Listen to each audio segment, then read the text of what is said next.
Masuk di Amerika itu kalau nangani sesuatu ya pakai nur Islam meskipun mereka tetap non muslim ya. Tadi misalnya harus cuci tangan, misalnya ngadepi penyakit harus cuci tangan, harus ini tetap akhirnya ngakui bahwa jauh sebelum ada penyakit saran Kanjeng Nabi, tiap kamu bangun tidur kamu harus cuci tangan, fa innaka la tadri, karena kamu tidak tahu aina batat yadaka, kamu tangan kamu kemana. Ada yang baca enak badat yaduhu ya, kalau tasniah berarti apa? Yadaga pakai alif.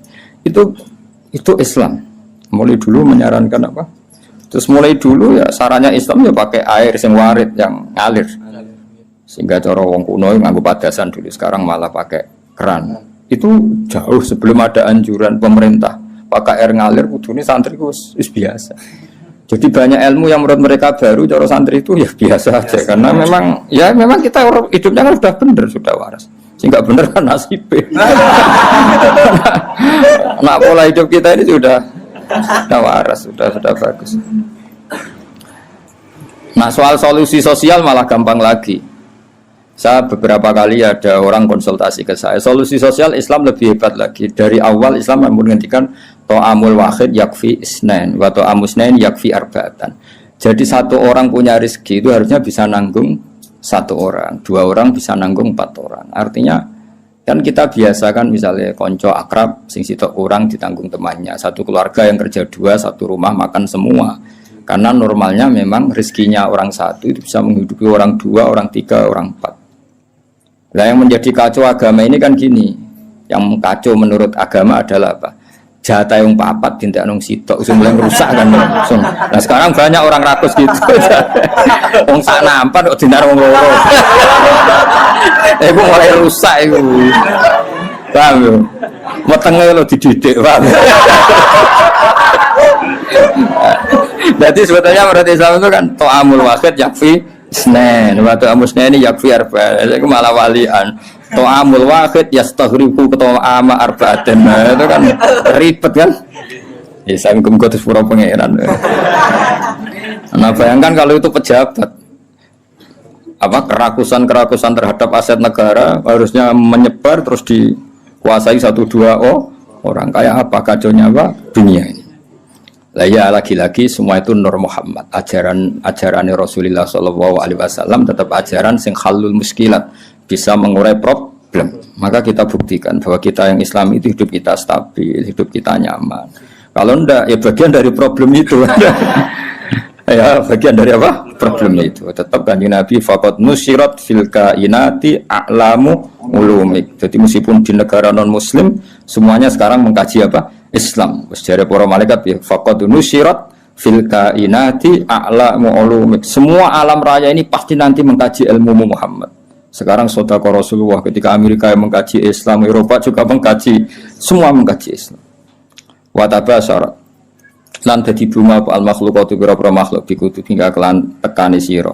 Walam yakolan ora tetep sapa seun perkara apa seun perkara mimma sing perkara khalaqa kang gawe sapa Allah taala illa jaa, kecuali teko apa li amrika maring perintah sira Muhammad, perintah jenengan Muhammad toian iku wong sing taat. Wali maqalati kaiku samian lan maring dawuh jenengan samian ngrungokno. Terus nanti alam raya ini semuanya tunduk pada perintah Rasulullah sallallahu alaihi wasallam. Aku yakin dunia tambah kacau itu tetap tambah butuh Islam. Kayak sekarang dari dulu tuh Islam menyarankan supaya hidup itu sederhana. Warung dunia kuwaco anggur wong ra sederhana. Warung ono kekacauan ini lagi menyarankan hidup sederhana. Jadi cara santri cara kene kan biasa urip. Jangan keluar kalau enggak penting. Dari awal Islam ngajarno min husni islamil mar'i tarkuhu malayan. Kok malah lagi roh saiki. Piye kok terlambat ilmune. Kita ini tahu mulai dulu pun. Pemenang bagi seradi 2 pe metu opo. Seradi opo santeng ya no. Niku ora usah dilarang wis ora kelar wae metu. Paham ya, tapi mulai dulu kan kalau kita diumumkan jangan keluar kalau tidak penting. Dari itu dulu ajaran kita kan sebaik-baiknya Islam meninggalkan yang tidak penting. Ora usah diwarai kan wis suhune mulai cilik wis.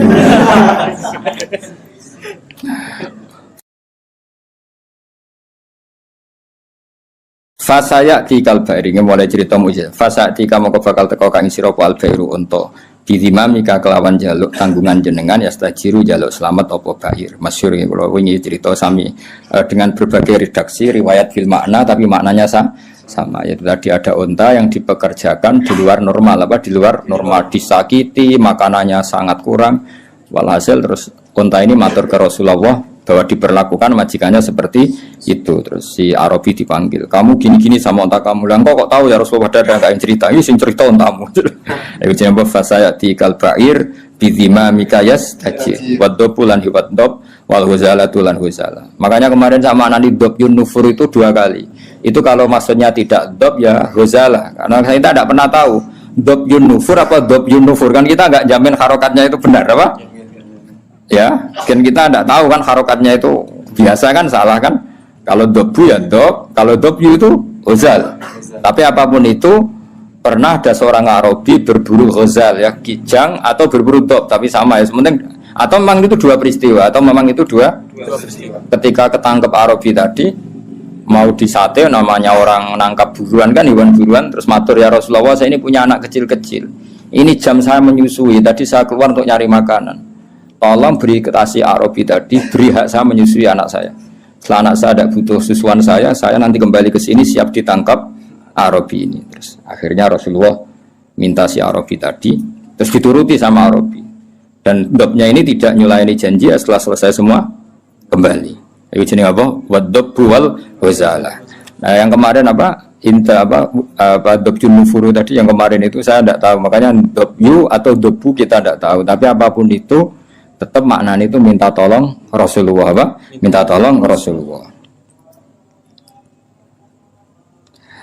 Ya syadani waddob wal ghazala ya syadani yang saya podop lan ghazala laka maring panjenengan birisalah kelawan diutus wal qamaru lan rembulan wasyajaru lan wit wa dzibulan zib sangka kata zibun apa?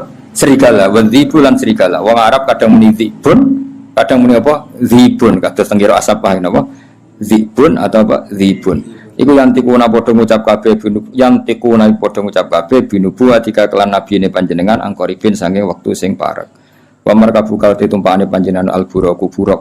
Ila jamali kamaring gantenge panjenengan mustaqun utai buruk iku kewan sing bronto sing kangen. Ya dadi buruk itu sangat rindu supaya dinaiki Rasulullah sallallahu alaihi wasallam. Wa Jibrilu ta Jibril sawu sumamlate ketika kang ngatur sistem kerajaan. Jadi kemana Jibril itu mitranya Nabi sing ngatur alam raya ini iku qot a'lana. Teman-teman maklumat sapa Jibril bizikrika kelan nyebut panjenengan fil afaq dalam pejajane langit.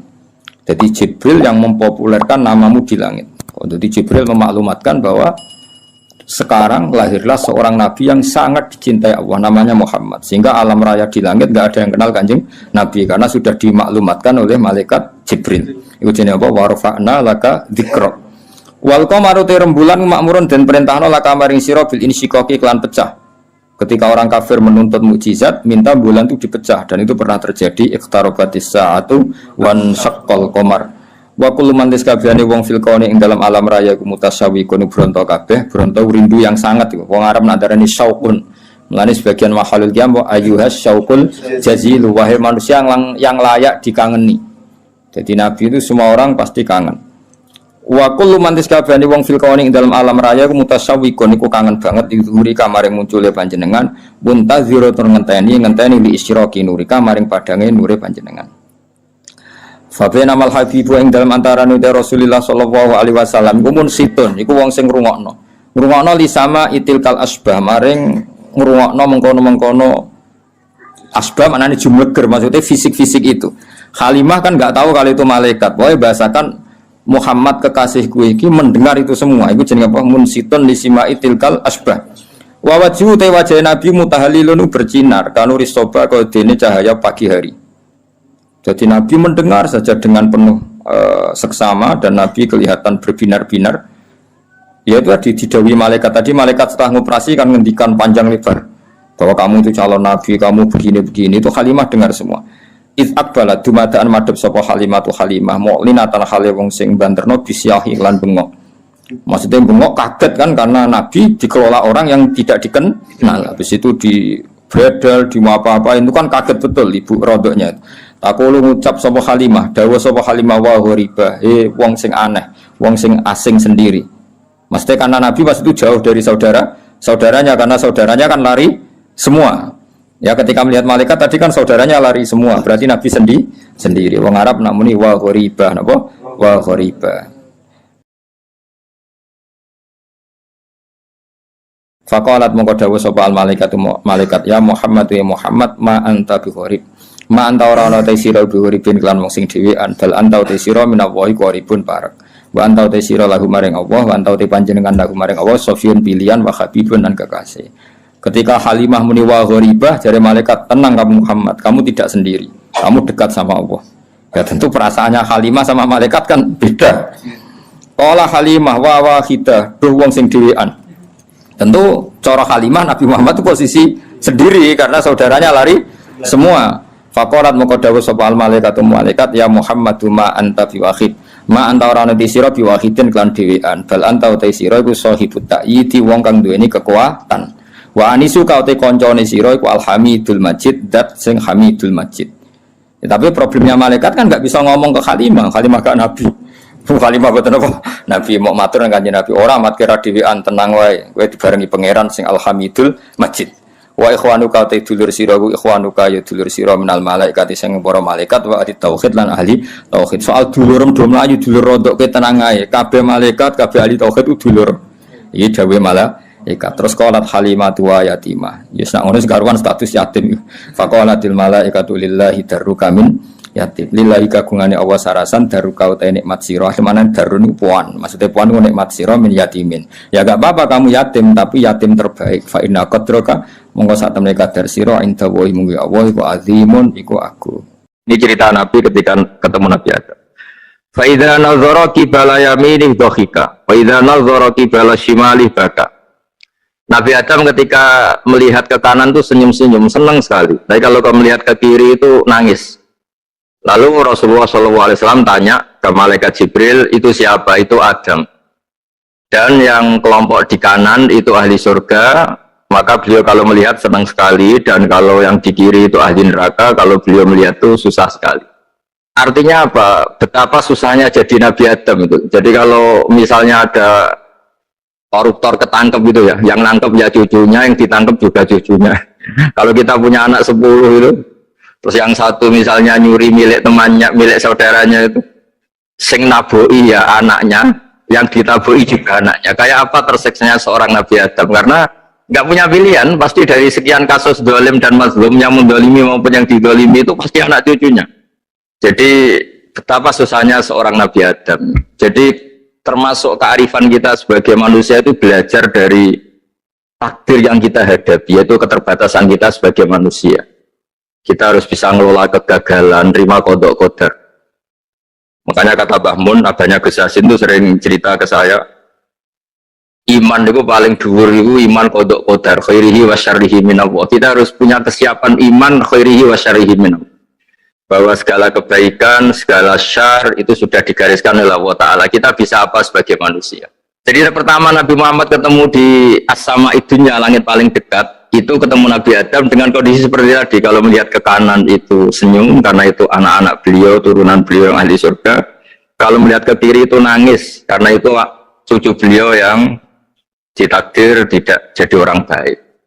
Artinya kalau ada peristiwa sosial apa saja, yang satu zalim, yang satu mazlum, atau yang satu benar, yang satu salah, atau sama-sama benar tapi salah paham, itu semua adalah cucu Nabi Adam alaihis salam, dan itu membuat beliau kadang-kadang dohika, kadang-kadang senyum, kadang-kadang baka, kadang-kadang nangis.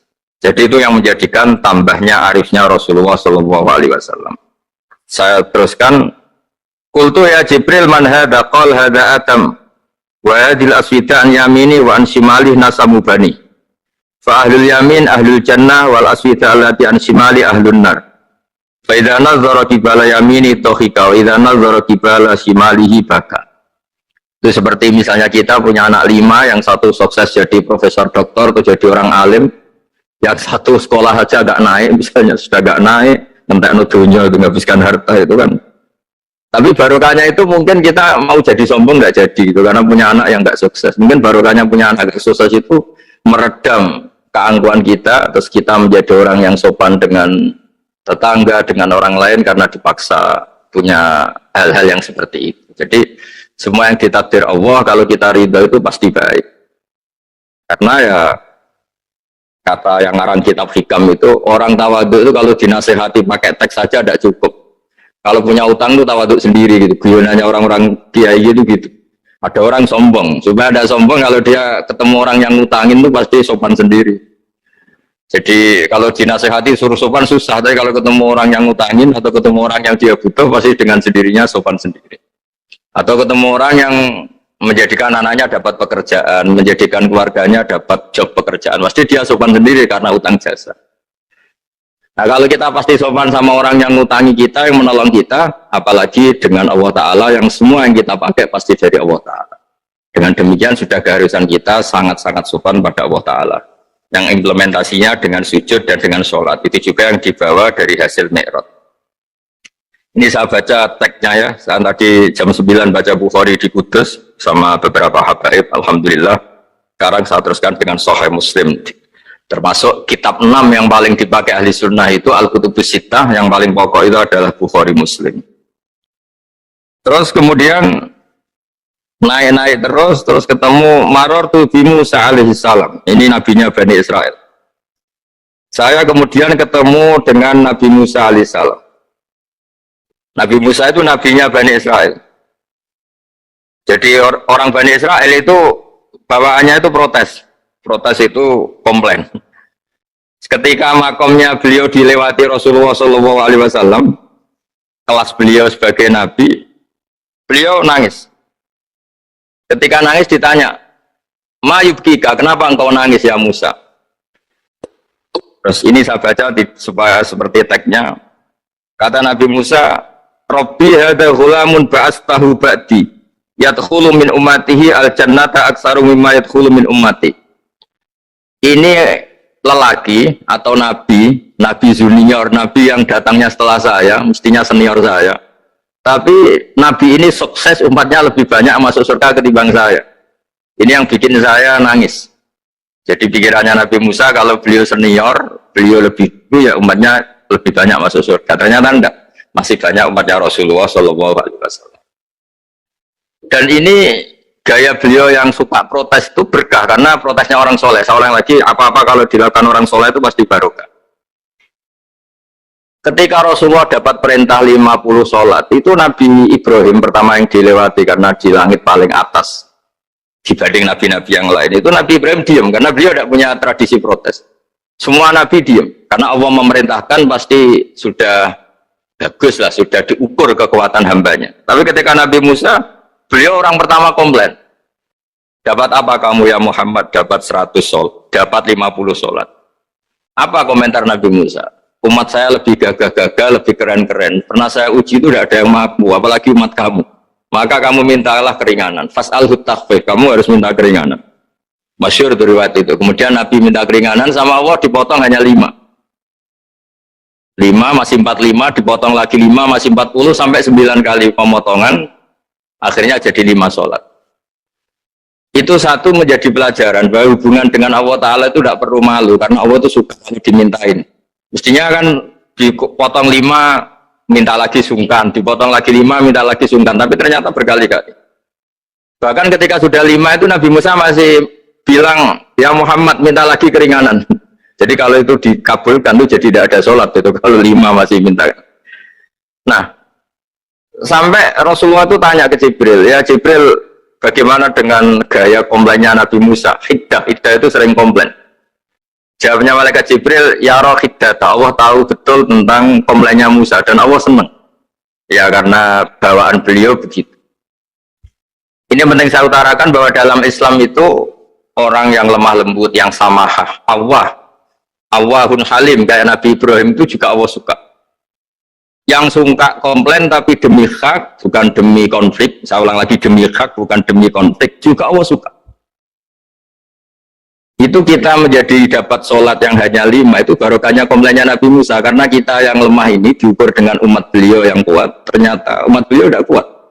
Barokahnya tidak kuat itu dipakai tolak ukur, apalagi umatmu yang Muhammad. Kemudian itu yang menjadikan Nabi sebagai orang yang sangat tawadhu, karena yang merintahkan itu senior, Meskipun kita tahu Nabi Muhammad itu Sayyidul Awwalin wal Akhirin, tapi secara lahir, secara jusmani beliau lahir paling belakang, dan secara lahir juga beliau Nabi paling terakhir. Jadi secara hukum adab beliau harus sopan. Tentu sopan itu jadi panutan kita. Meskipun kita tahu hakikat beliau adalah Sayyidul Awwalin wal Akhirin. Secara hakikat. Nanti kita bicara lebih jauh tentang jusmani dan rohani. Nah akhirnya keturutan sampai 5 sholat yang kita lakukan sekarang itu barokahnya komplainnya Nabi Musa. Banyak di cerita-cerita kitab hadis. Ketika Nabi Musa ngaji sama Nabi Khidir, itu komplainnya Nabi Musa menjadi fikih yang luar biasa, kata kitab Ibnu Hajar al-Asqalani Fathul Bari. Ketika beliau ngaji sama Nabi Khidir, kemudian Nabi Khidir itu dipinjemin perahu sama masyarakat. Sudah dipinjemin karena beliau majanan ya, dikasih gratis. Tapi di tengah-tengah perjalanan perahunya itu dilubangi. Nabi Musa komplain, akhirat tahadi tukhriqu ahla, masa kamu lubangin padahal kamu naik, nanti gimana, kamu sudah pinjem, nggak bayar, masih merusak lagi, itu apa-apaan.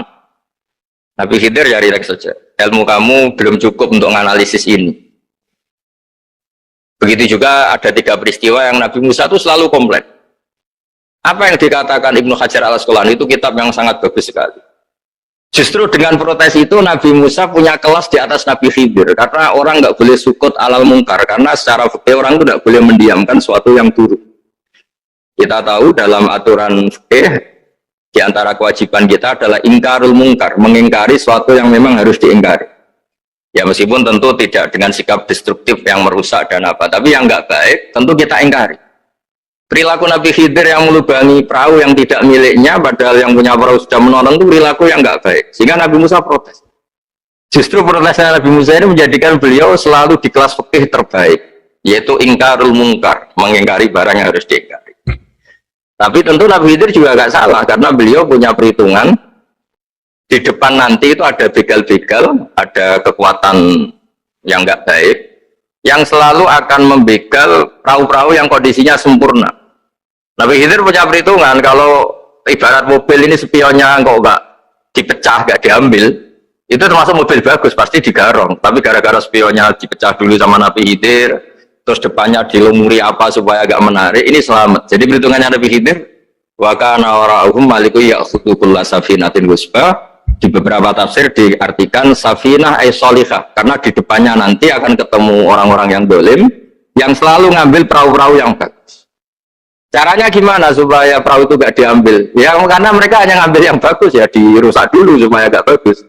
Kalau yang gak bagus nanti lolos dari garong tadi, dari pengambilan secara dolim tadi. Jadi Nabi Khidir gak salah karena ada visi seperti itu.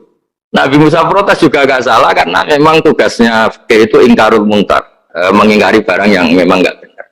Nah, di sini seperti yang dikatakan Gus Yassin, kita harus bisa ngelola perbedaan, ngelola beda sudut pandang dan sebagainya.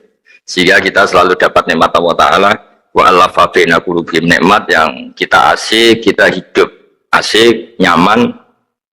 Doa-doa bapak-bapak saya, guru-guru kita sering ijazahi setiap ketemu teman atau keluarga disuruh berdoa, Allahumma alif baina qulubina wa aslih dzata bainina. Semoga hubungan kita dengan orang lain itu baik-baik saja dan semua konflik kita dibenahi oleh Allah Subhanahu wa taala. Karena kita tidak pernah tahu ya, kita miskin kadang dianggap problem karena takut membebani tetangga.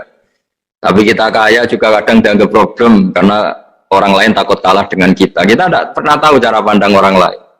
Jadi kadang-kadang kita menang gitu, sama yang senang dikira kita pemikir serius. Tapi sama yang nggak senang dikira kita merengut. Kita guyon, kata yang senang itu luar biasa. Kita dianggap orang yang ceria. Bagi yang nggak senang dianggap arogan. Jadi kita tidak pernah bisa ngelola pikiran orang lain. Nah, barokahnya rahmat Allah yang tidak terbatas, kita seperti ini. Dan itu digambarkan oleh Allah Ta'ala ketika ketemu antar Nabi itu. Cara pandang ya beda-beda. Nabi Ibrahim itu kalau melihat orang yang nggak benar, itu ya ngendikannya faman tabi'ani fa innahu minni wa man asani fa innaka ghafurur rahim. Ya Allah, yang ikut saya ya karuan kelompok saya, yang tidak ikut saya semoga engkau banyak mengampuni mereka. Nabi Nuh beda sekali cara pandang. Nabi Isa ubudiyah murni. Ketika melihat orang yang nggak benar, beliau tidak ngambil sikap. Beliau ngendikan intu adzibhum fa innahum ibadu. Kalau engkau siksa di monggo Gusti, itu hamba-hamba jenengan, itu terserah jenengan. Wa in taghfir lahum, kalau engkau ampuni nggih monggo, jenengan yang punya pertimbangan lebih bijak. Dan itu yang dalam banyak hadis ketika Rasulullah Shallallahu Alaihi Wasallam melihat umatnya di akhir zaman yang macam-macam, Nabi ngambil sikap kayak sikapnya Nabi Isa. Sebagian riwayat Nabi mengatakan fa'akulu kama qala abdus soleh. Saya akan ngambil sikap kayak sikapnya al-abdus soleh. Di hadis itu diredaksikan yaitu dengan redaksi intu azibhum fa'inum ibaduk wa intafir lahum fa'innaka antal azizul hakim. Ya, saya teruskan. Kemudian akhirnya Rasulullah Shallallahu Alaihi Wasallam sampai ke Sidratil Muntaha. Wa ra'aitu Ibrahim alaihi salam wa ana asbahu waladih bih. Ketika ketemu Nabi Ibrahim, hubungan Rasulullah itu sangat emosional. Beliau yang pertama diceritakan, saya ketika ketemu Nabi Ibrahim itu senang sekali karena ternyata saya ini cucu beliau, turunan beliau yang paling mirip beliau. Jadi ini unik dari sekian peristiwa besar, peristiwa langit. Kemudian Nabi ada hubungan emosional yang luar biasa ketika ketemu Nabi Ibrahim. Pertama yang dikatakan Nabi, wa ana asbahu waladihi. Saya adalah cucu yang paling mirip beliau. Dan ini kita tahu akhirnya di semua syariat kita istilah resminya itu anit tabi millata Ibrahim hanifah. Di istilah resmi agama kita millata abikum Ibrahim, agama leluhur kamu Ibrahim. Kita ketika baca sholawat Allahumma sholli ala sayyidina Muhammad, terusannya juga kama shollaita ala sayyidina Ibrahim wa ala ali Ibrahim. Dan seterusnya dan seterusnya. Kemudian yang terakhir saya cerita secara akidah Ahlussunnah wal Jamaah yang dianut oleh Imam Asy'ari dan Maturidi. Meskipun secara lahir itu Nabi mengalami pertemuan dengan Allah di Sidratul Muntaha, tapi tetap saja kita cara pandang bahwa Allah Ta'ala itu mukhalafatul hawadis. Allah tidak bisa kamu andekan di satu tempat terus mengalami hal-hal yang kita alami sebagai makhluk. Sebab itu sirinya kenapa di surat Isra dimulai dari subhanalladzi. Allah tetap maha suci. Maha suci itu artinya terbebas dari yang kita alami. Allah selalu mukhalafatul hawadis. Allah la yahtaju ila makarin. Allah tidak butuh tempat. Allah tidak butuh waktu. Allah tidak butuh semua. Karena Allah itu qayyum. Allah itu qiyamuhu binafsi, berdiri sendiri. Allah tidak butuh aras. Allah tidak butuh kursi. Tapi eksistensi kursi yang butuh Allah. Allah tidak butuh aras, tidak butuh kursi, tidak butuh langit. Semuanya itu berdiri karena Allah. Bukan sebaliknya Allah berdiri di atas semuanya. Sehingga kita mulai kecil diajari Allah itu siapa? Al-Qayyum. Kalau bahasa kita qiyamuhu binafsi. Selalu berdiri sendiri dan Allah itu Al-Ghaniyul Mutlaq. Enggak butuh yang lain. Di sini pentingnya selalu Nabi ngedikan subhanallah, subhanallah, beritanya tetap Allah itu maha suci, Allah maha besar, Allah maha agung, dan keagungannya diantara ditandai dia punya sifat yang tidak sifat kita. Dia punya keabadian yang tidak bisa kita miliki. Dia punya semuanya yang tidak kita miliki. Itu sebab itu dimulai subhanalladzi asra bi 'abdi lailam minal masjidil haram. Jadi kata subhana ini maha suci itu maha suci dari tempat, dari waktu, dari apa saja. Meskipun Allah punya adat, punya sunnah memperlakukan hambanya itu dengan logika atau bayangan yang dibayangkan seorang hambanya. Sehingga seakan-akan kita ini ya ketemu, seakan-akan kita bisa ini melihat. Sehingga di surga disebut kita ini melihat Allah.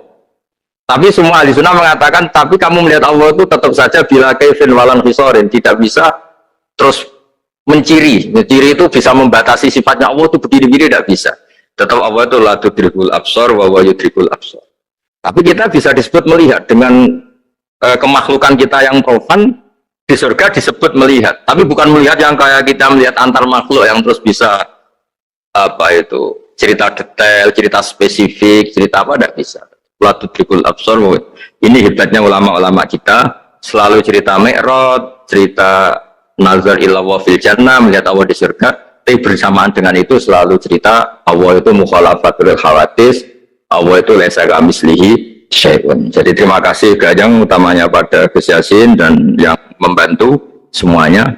Barokahnya kita ketemu bisa ngaji, supaya barokah saya baca teks aslinya di Hadisil Isra, karena tadi saya jam 9 sudah baca Bukhari, ini supaya dapat berkah saya ini baca Sahih Muslim.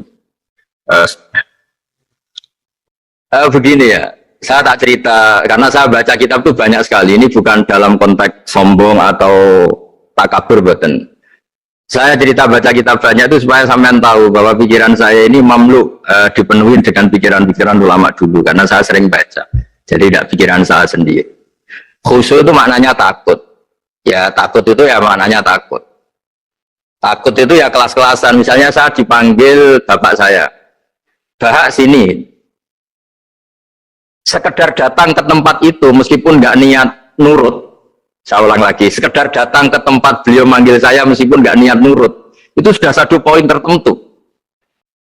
Karena dipanggil terus menghadap itu sudah bagus. Meskipun di hati saya nanti saya bilang nggak mau, saya mau main. Tapi itu sudah poin tersendiri. Karena bandingannya akbala dalam bahasa Arab itu adbaro. Adbaro itu dari kata dubur. Dubur itu membelakangi. Daripada misalnya dipanggil Bahak sini, malah lari menjauh. Membelakangi. Kalau dalam bahasa Arab adbaro, adbaro itu menjadikan duburnya di belakangnya. Makanya bandingannya akbala itu menghadap dengan muka. Kalau adbaro orang di belakangi pakai duburnya. Makanya dalam bahasa Arab disebut adbaro. Nah, sehingga terburuk dari seorang hamba itu adbaro, dipanggil ndak moro, dipanggil ndak menuju yang dipanggil, malah menjauh. Nah menjauh ini dalam bahasa Arab itu kadang dibahasakan tawalla. Tawalla itu mengu itu menghindari, atau adbaro membelakang. Jadi kalau Anda sholat kok masih sering salah, dan saya yakin semua orang juga gitu, kalau nggak nabi, nggak wali itu ada ya kesalahan-kesalahan yang tidak fatal-fatal banget, karena ada kebaikan yang Anda lakukan, yaitu ketika Anda dipanggil, Anda istijabah, Anda mengiyakan dengan menghadap. Ya, itu sudah bagus. Nah setelah menghadap ternyata disuruh apa itu nggak nurut. Disuruh apa gak nurut itu satu kesalahan yang tidak mengganggu poin pertama tadi, Anda menghadap. Sehingga banyak cerita di hadis-hadis, ada sahabat yang zaman itu tidak soleh-soleh banget. Zaman itu ketika Nabi, saya ini mau sholat ya Rasulullah, tapi jangan diminta berhenti dari begini-begini. Beliau menyebutkan sekian kemungkaran sahabat tadi. Nabi komentarnya itu sayan hahumayakul. Nanti kalau sering sholat lama-lama ya nggak begitu. Nah ini kelirunya kita sebagai manusia. Lama-lama juga baik, itu kita kira itu terus harus sekarang gitu loh. Nah itu keliru, harus sekarang itu keliru. Bisa saja kita ini setiap sholat pasti sudah ditulis Allah, nanti itu mati baik. Delalah nanti habis asar sebelum kita maksiat sudah mati, habis sisa sebelum kita maksiat lagi sudah mati. Jadi barokahnya sholat itu ada waktu yang potensi ya, potensi sholat itu akhir kenangan kita, sholat itu identitas kita, sholat itu status kita. Nah, karena kita sholat itu pakai niat, niat itu komitmen.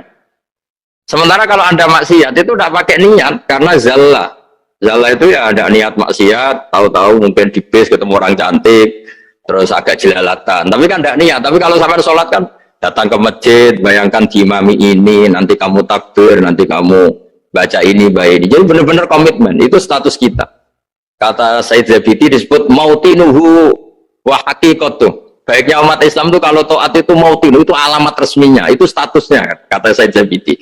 Tapi kalau dia maksiat itu zallah, zallah itu kepleset. Jadi tidak pernah jadi status kita. Semoga semua maksiat kita ini tidak status, tapi zallah. Ketika taat itu status, hakikat kita. Maka falau butiyah ya haqiqatuh wa mautinuhu wa dhatuh. Ini kata Said Abdul Az-Zabidi pengarang Ithal. Orang Islam itu orang yang ketika ibadah itu identitasnya betul, ketika ibadah itu Allahu Akbar, dia berharap rahmatnya Allah gini-gini. Nah ketika salah dia zallah, dia ngantor ya ada niat korupsi, dia ingin memenai negara ini, dia nyai juga agak ingin macam-macam ya, tapi karena manusia terus ada zallah. Nah semoga semua kesalahan kita ini zallah itu ya cara Jawa kepleset, tidak mental. Dan semua kebaikan kita ini mental, yaitu kebaikan yang jadi tempat kita, identitas kita, haqiqatuh wa mautinuh wa dzat. Tapi jangan pernah berpikir kalau apa artinya sholat kalau kita masih melakukan kemungkaran, itu salah besar. Sholat itu wajib, dengan Anda sholat itu sudah mengurangi kemungkaran Anda, karena Anda tidak melawan ketentuan Allah Ta'ala. Kayak kita orang Indonesia, meskipun kita koruptor, mau jadi KTP Indonesia sudah bagus, kita mau jadi warga Indonesia, meskipun setelah itu kita korupsi dan salah, tapi lumayan jadi mau jadi warga apa? Indonesia. Orang mau sholat artinya dia menstatuskan diri sebagai hamba Allah. Teken kontrak, kalau saya ini hambamu ya Allah, anta robbi, iya karena butuh, iya karena nasta'in.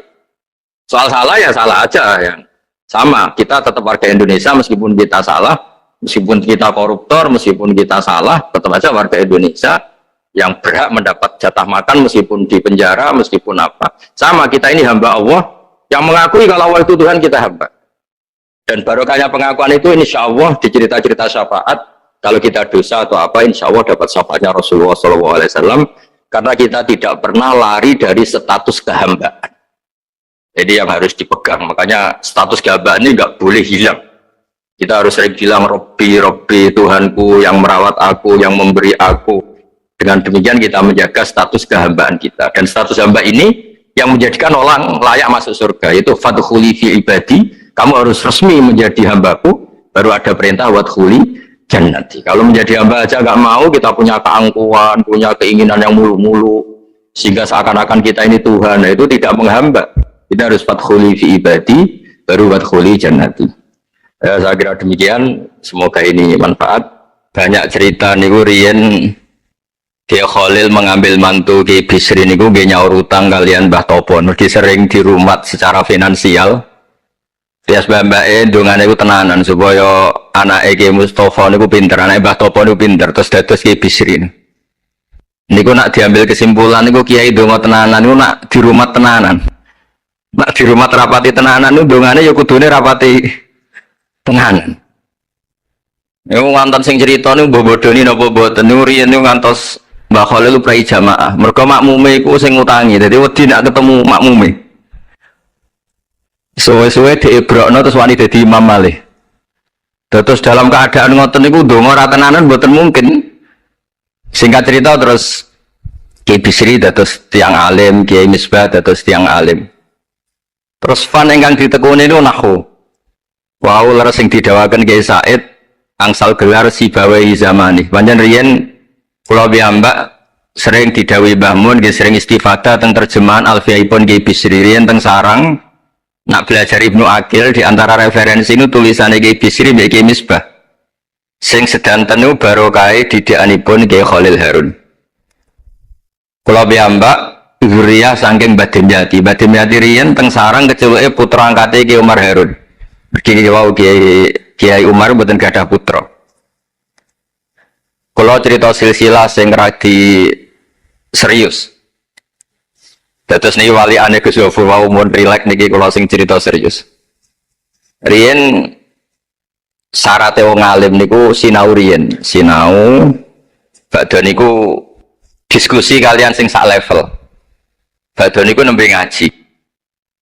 Sehingga nak ngaji kanton nyocok no niki kangge santri-santri Rodotul Thalibin. Terus kisah hal sebelum ngaji Bazubar niku sinau riyen. Misalnya piyambake macane tajibu, mungkin kiai ini maca tajibus sholatu. Mungkin diskusi terus ngaos Bazubar. Angger macane wis kembar terus berarti aku wis pinter. Karena yang memutuskan rofa